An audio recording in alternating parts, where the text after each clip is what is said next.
fourth time back at the JP McManus Pro. Yes, it is. Yep. Can you just tell us how excited you are to be back here at Adare Manor after a 12-year wait?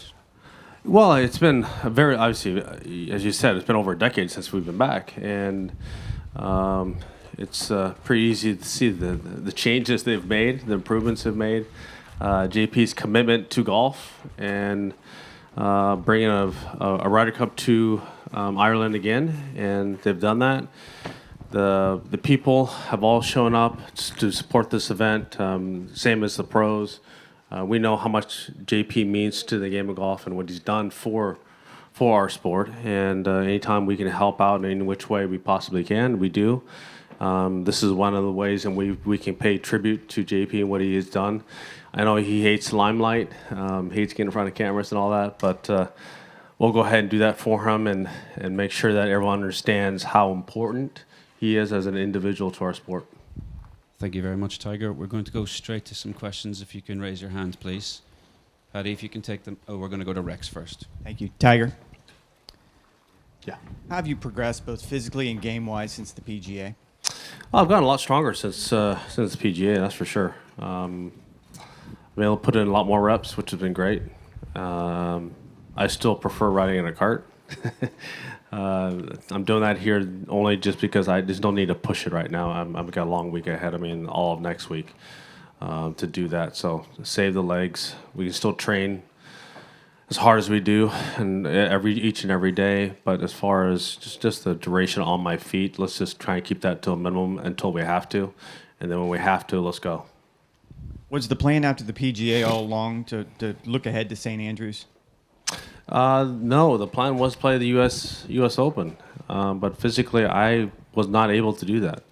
There's no way physically I could have done that. I had some issues with my leg, and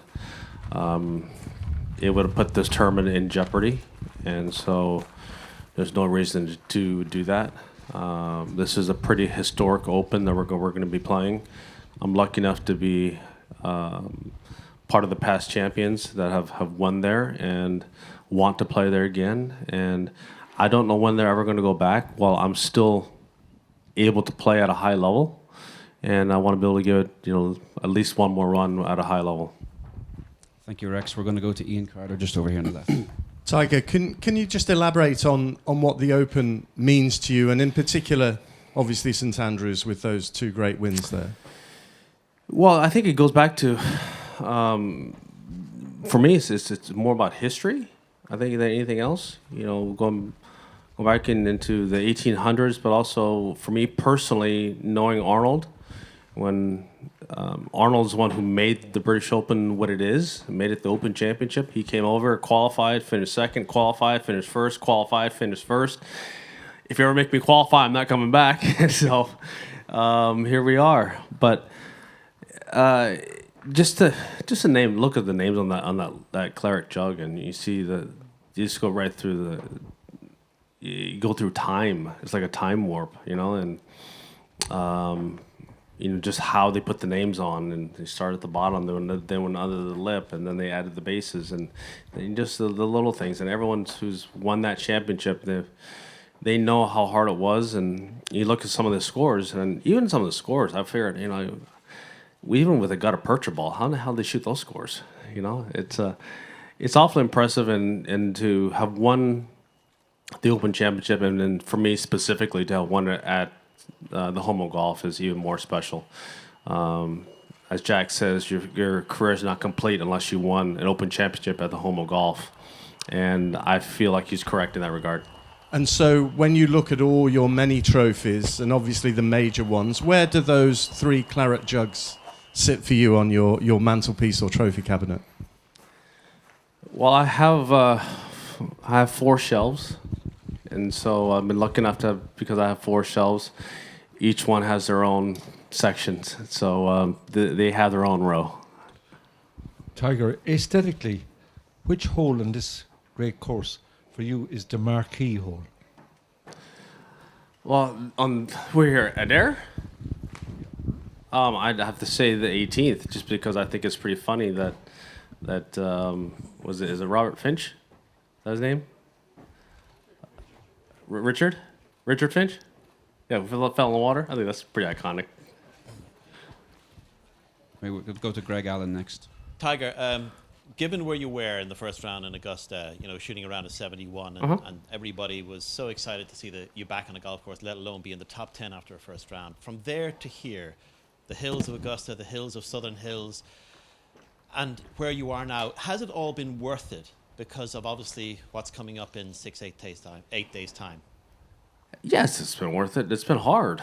I mean, I've had some very difficult days, and some days in which I just moving off the couch is a hell of a task, and that's just the way it is. As I said, I'm very thankful for all the support I've gotten, my treatment staff, all of my surgeons for repairing this leg and keeping it, and so I have my own 2 legs, which I think it's not only I'm not gonna take it for granted anymore. I know some people do, but people who have come close or who have lost a limb understand what I'm saying, and you have difficult days, but also you have great days, and my great days are not what they used to be, that's for sure. But they're great days in which I can spend with my kids and do things that they can do maybe at a slightly slower pace, but I can still do it with them. So when we were in Southern Hills and you had to release that statement that you couldn't play in the final round, and everybody was so relieved in this country that you were prioritizing the JP McManus over the US Open, that's the way it seemed like. But clearly your commitment to this event has been stellar since 2000. Why? It's just JP, as I was alluding to earlier. What JP does for charities, what he does for any charitable organization in the country of Ireland, and sometimes in some places around the world, second to none. He raises a lot of money, and all that money goes out. I mean, he doesn't keep any of it. So it's important for us to be able to come together like this and play in this event, hopefully get some decent weather, and so the fans can enjoy the experience of having the pros out there, watching them hit shots. Not everyone gets an opportunity to see pros up that close, which is different, and I think it's a unique experience. And then on top of that, make the golf course slightly easier so that the amateurs can get around here, because I know they made it a little bit more difficult to have a Ryder Cup. I can see why and how they're able to do that. If they sped this place up, I don't think the amateurs would appreciate that very much. And Henry just here. Tiger, Henry McKean from News Talk. Yesterday on the practice, I saw you smiling, and you had a big grin, and everyone was smiling, and just the joy of being here. Mm-hmm. How is that? And we hope to see you for many more years to come. I know we can't put a figure on it, but we want to see you keep going. Can you give us an answer to that? Well, I've always loved coming to Ireland. I've come here since first time, I think it was in '99 when Marco, who just left here, me, Payne, and Marco were over here, and we were fishing down in Waterville here. We played Ballybunion. Payne made a hole-in-one. We've had some great times, and I've come here on several occasions to not only get over the time zone, but also get used to links golf. Been lucky enough to have either JP or Dermot or Michael, helicopter us around and play different venues, so we get used to playing links golf. It is a different kind of game. I mean, it's played on the ground, and it's totally different. Yardages are generally thrown out the window. Just because you have one 76 doesn't mean it's an automatic 8-iron and throw it up in the air. It's sometimes like that 11th hole at St. Andrews, I've hit as much as 3 with there, and I've hit as short as a little 9-iron in there. So it's it can play very interesting, and I think that's the way the nature of links golf. You have the option of playing it on the ground and rolling it on the ground. But with today's modern game, it'll be interesting to see what the ball does in the wind. The ball doesn't move as much. You don't pay as much of a penalty for hitting the ball in the air as you used to, or even off-center hits. But you still, with that being said, there's 100 guys who all play the same way, so strength of field is deeper. Okay, we're going to have 2 more questions. We'll go with David next. Tiger, you were saying you want to make the most of the time you have left as a high-level competitor. I wonder if you've got any idea how long that window might be, and whether going forward, open setups will provide you with the best chance of adding to win more majors? I mean, no, I don't know. I really don't. You would ask me last year whether I'd play golf again. All my surgeons would have said no.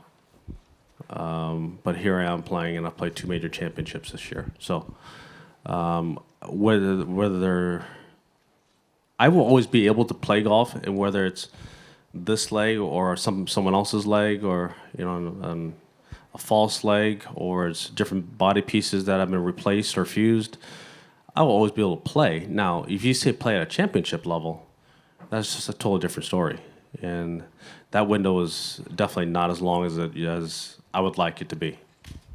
We're going to finish with Philip. Tiger, are you planning on staying here for a few days to get ready for links golf, or is that in your plans? Yeah, I am. And have you targeted any of the courses? No, I'm not going to tell you because I don't want everyone coming out and watching us. And so yes, and yes. But perhaps you could tell me, what is your favorite golf hole on the courses on the Open Rota? On the Open Rota, well, I think that, well, first of all, you can't beat 1 in 18 at St. Andrews. I mean, let's just start there. There are a few courses, a few holes at Muirfield I truly enjoy. Obviously, the postage stamp. Maybe I'm sure I'm missing a few others. There's one at Birkdale that's pretty good. It was at the 4th or 5th hole, the long one, Daldig right. That's always a good one. There's some good holes out there that we do get a chance to play as part of the Rota, but nothing as iconic as the 1st and 18th at St. Andrews. And being able to have, for me as a youngster, knowing the short history of the Open Championship, and to watch Arnold play his tee off in his last Open Championship, that was awesome. And I was on my way to the range to warm up, and he was playing that afternoon. He was playing before me, probably about like an hour and a half. And I got a chance to see him and me and Baker Finch tee off, and I forgot the third, but I had to see Arnold just tee off, and that follow through of his is one of a kind. And people were so thankful. I mean, we could hear it. I'm probably at least 7 holes, behind him, and as he's making the turn on the way home after the loop, just to hear the appreciation and the crescendo growing. It was getting louder and louder, even though we're further away. It was getting louder, and that's what makes it so special. And then Jack retiring as well. I got a chance to win, the Opens when Jack retired as well. Thank you, Philip. Thank